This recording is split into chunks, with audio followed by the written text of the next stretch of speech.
परीक्षा संपली, आता मज्जाच मज्जा. मग काय, कसा गेला पेपर? एकदम भारी. आता पास नापास.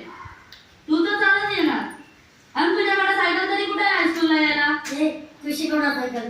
नाही बाबा, माझ्या बाबांनी बघितलं ना तर मारतील मला. तुझे बाबा इथे कुठे बघणार आहे तुम्हाला? फक्त त्या झाडापर्यंत. पण त्या झाडापर्यंत जा. हो.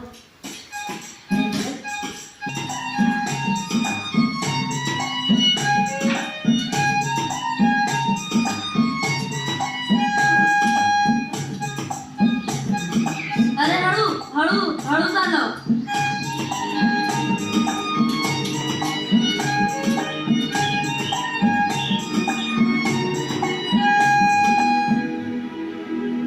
नाही म्हणू नका, 100 रुपये तरी द्या. अरे पण एवढं पैसे फेडणार कसं?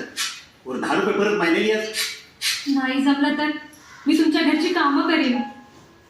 जाऊ दे, कुठं पडून का जाते ती? पण येळची येळी पैसे आणते परत.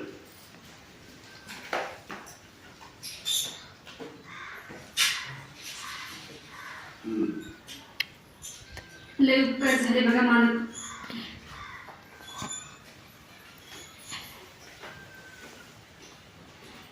सावकार, काही नाही, 5 रुपयाची नड होती.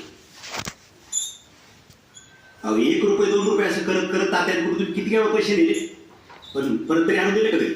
अरे असू दे, गावचा मामा येतो, मोहन मामा येतो. हा हा.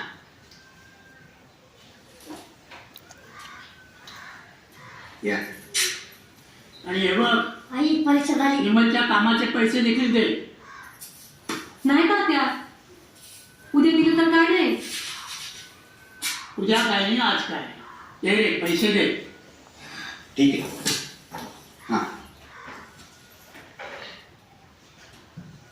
आणि हे बघ, सुनबाईला सांग चहा ठेव. डिशुम डिशुम डिशुम डिशुम डिशुम डिशुम डिशुम डिशुम. आई आपल्या आजोबा सैनिक होते ना? हा, मग त्यांच्याकडे मोठी बंदूक असेल.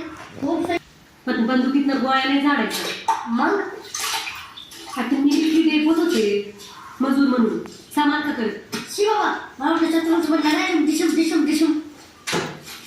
आई मला पण बरेच जात ना, मी पण खूप सैनिक बनणार. डिशुम डिशुम.